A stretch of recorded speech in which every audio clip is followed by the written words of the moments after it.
प्रारंभ में चिंतन करते हैं श्री श्यामा श्याम का कि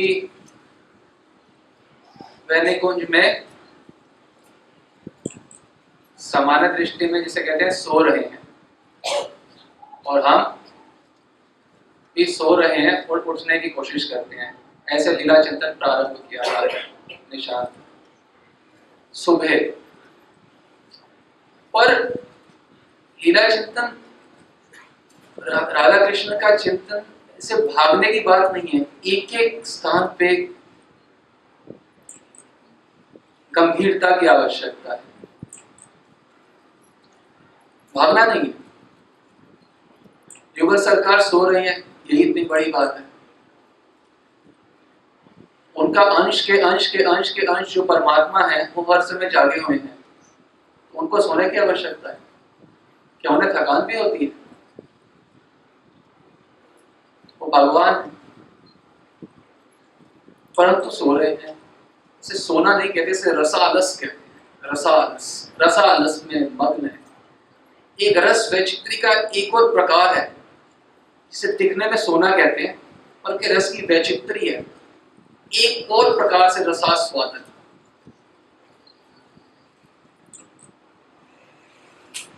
ये वैचित्री है।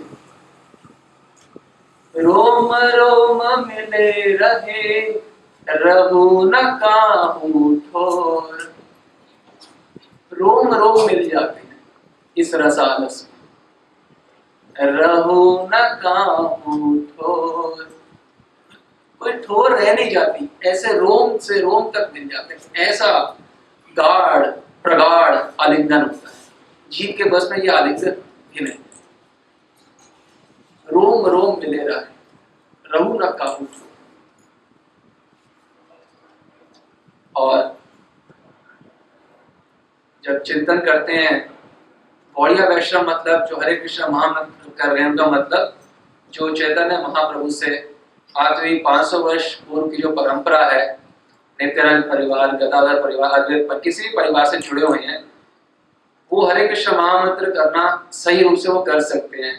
कैसे? क्योंकि उनको अपने गुरु द्वारा मंजरी स्वरूप प्राप्त होगा, जिससे वो राधा कृष्ण की लीला का चिंतन कर सकते हैं।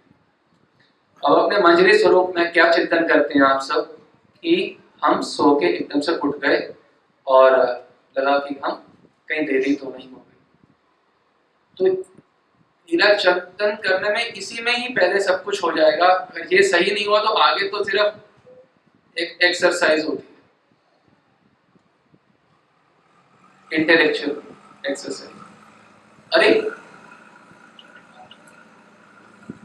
मेरे प्राण जहां बस रहे हैं उन्हीं का चिंतन स्वप्न में भी चल रहा है। तो जागृत में जैसे ही नींद खुलेगी तो कोई आंखों में आलस होगा, कोई थकान होगी हमारी? बिल्कुल नहीं। एकदम आनंद में उठेंगे, प्रफुल्लित, बिना कुछ किए।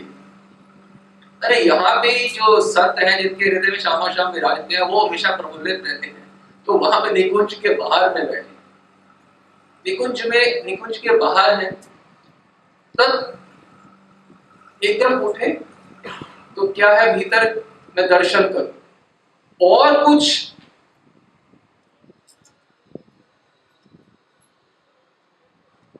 एक कण में भी और अभिलाषा नहीं कि और कुछ करूं। हर कण चाहता है भीतर से कि मित्र श्यामा श्याम के दर्शन। हर कण, जैसे seeing is the only thing in life, seeing Yugal Kishore is the only thing in life, और कुछ है ही नहीं।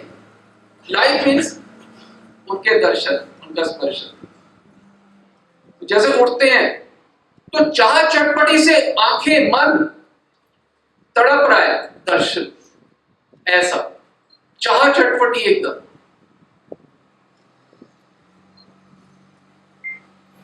अन्य कोई है नहीं, विचार में भी कोई अन्य नहीं है। असलियत छोड़ो, स्वप्न में भी सिर्फ वो युगल सरकार के अलावा मेरा कोई नहीं, उनके अलावा मेरा कोई नहीं। ये भावना है। पहले तो ये भावना करें, इसे कहते हैं भूत शुद्धि, कि मैं मंजरी और कैसी आनंदमय, और आनंद उत्सव खत्म हुआ है। आनंद उत्सव तो मैंने ही तो किया है रात्रि में, मेरा उसमें योगदान है। तो मैं चिंतन करूं मैंने ऐसे कितने सुखी होंगे वो भी, और जो ही चाह चटपटी दर्शन करने की उनकी कि अब मैं उनके दर्शन करूं। और जैसे ही आंख खोल रहे हैं, देख रहे हैं, पता है कि हाँ श्यामा श्याम अभी विराजे हैं। और जो तत्कालिक जो उनकी अंग श्रीअंग की सुगंध आती है, उसका आनंद पता है क्या होता है? हम ऐसे पड़े, अच्छा अंग की सुगंध आया, फिर उसके बाद में सुबह उठा, फिर मैं ये ऐसे नहीं करना। तात्कालिक अंग सुगंध नहीं बोल रहे हम, तात्कालिक अंग सुगंध, उस क्षण जो अंग की सुगंध है, उस क्षण वाली, अगले क्षण तो बदल जाएगी ना उनकी सुगंध। तात्कालिक जो है, अरे अगर स्वर्ग की किसी अप्सरा की सुगंध आपको मिल जाए तो आप यहां पे बेहोश हो जाए। एक स्वर्ग की अप्सरा, वहां जो लक्ष्मी मैया है, नारायण वक्ष विलासिनी, उनका प्रवेश नहीं है, तो एक स्वर्ग की अप्सरा का क्या प्रवेश होगा सोचो। तो जिनका प्रवेश नहीं है उनके अंग गंध से हम बेहोश हो जाएंगे, जिनका प्रवेश नहीं है। और जो वहां पे है शाम शाम, उनकी तात्कालिक जो अंग की श्रीअंग की सुगंध है, उससे क्या हालत होती है मंजरी। अरे अंग की सुगंध छोड़ो, जो मंजरी के नैन है वो किससे भरे होते हैं? नैन रूप से भरे होते हैं श्यामा श्याम के, नैन रस से भरे होते हैं श्यामा श्याम के, नैन चाह चटपटी से भरे होते हैं श्यामा श्याम के। नैन, ये मंजरी के नैन का वर्णन। अरे मेरे नैनन को आहार, अरे मेरे नैनन को आहार। तो मेरे को ये सोच रहा कि मैं ये हूं वहां पे। राधा कृष्ण प्रगाढ़ आलिंगन में बद्ध हैं, आलिंगन पाश में बद्ध हैं, और आप सेवा कर रहे हैं, और एक सखी आपको मंजरी बोलती है कि चलो जिनके लिए तुम माला गुंफन कर रही हो उनके दर्शन कर लो। उनके दर्शन करने जब जाते हैं तो इतना कांति, अब सारे भावों को तो हम नहीं बताएंगे, किसी दिन किसी भाग को ही ले पाएंगे, किसी में इतना समय हो गया। ऐसे दर्शन होते हैं कि वहां मणि की प्रदीप जल रहे होते हैं, नीले पीले। राधा कृष्ण के अंगों की कांति ऐसे है कि दीप लगता है कि फूल हो, ऐसी प्रगाढ़ कांति। सोचो दीप फूल, कली समझते हो, कली लगनी शुरू हो जाती, वो पीली कली है, कोई नीली कली है, जबकि वो मणि प्रदीप है। मणि प्रदीप उनकी छवि, उनकी कांति के सामने ऐसे फीकापन आ जाता है कि वो एक सामान्य फूल से लगने लग जाते हैं, ऐसी कांति है। और जब प्रगाढ़ आलिंगन पाश में बद्ध है, तो जब सारे श्रीअंग के दर्शन कर रहे हो तो आप ये देखते हो कि एक हल्की सी मुस्कुराहट थोड़ी सी राधा रानी की है उस समय, उस आलिंगन पाश में भी हल्की सी मुस्कुराहट। सोचो जिनसे इतना प्रेम करते हो वो मुस्कुरा रहे हो तो बलिहारी जाम हो जाता है। अरे हमारे जो आपके संसारी चमड़े के बच्चे हैं वही हंस रहे तो बलिहारी जाते। तो ये तो सच्चिदानंद वो आपसे इतने प्रेम करती हैं कि आपको, आपके बिना रह नहीं सकते, आप उनके बिना रह नहीं सकते, राधा रानी के बिना। तो उनकी मुस्कुराहट होती है, वो तो पूरे आहार होता है हर समय का, तो मुस्कुराहट के अंदर ही पूरे बिक जाते हैं।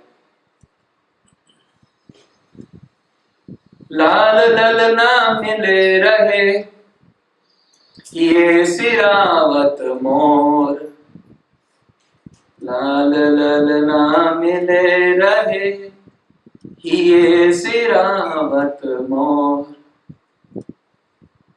लाल ललना मिल रहे हैं तो ये मेरा सिरावत है, हृदय मेरा सिरावत है। वह दोनों मिलते हैं तो मेरा हृदय सिरा जाता है, शीतलता आ जाती है हृदय में। दग्ध हृदय में शीतलता कैसे आती है? लाल लल्ला के मिलने से। तभी आपका ये सिराएगा भक्ति में आके, when you are not here at all, जब आप यहां बिल्कुल भी नहीं हो। आप ये सोचें कि जब मंजरी सुबह सुबह दर्शन भी कर रही है, ये प्रथम पन्ना है भावनासार संग्रह का, उसमें आप देख सकते हैं। तो मंजरी आपस में बात करती हैं, मेरे प्राण शामा शाम मिल रहे हैं, तो ऐसा लग रहा है कि जैसे मालिक तो पहले कुछ काम करने के बाद पारितोषिक तनख्वाह देते हैं। ऐसा लगता है ये तो काम करने से पहले ही हम सेविका को हमारा पारितोषिक तनख्वाह या रेम्यूनरेशन दे रहे हैं। तो अपने आप को सेविका दर्शन करते हुए सेविका ही मानती हैं, राधा कृष्ण दर्शन करते हुए, चाहे सखी हैं पर मूल में तो सेविका, सभी सेवक है ना भगवान के, सभी सेवक है। तो हमेशा याद रखिएगा कि सेवक भाव हृदय में प्रतिष्ठित हो और सही रूप से नाम लेंगे तो भगवान हृदय में विराज लेंगे और हम वहां पे विराजेंगे।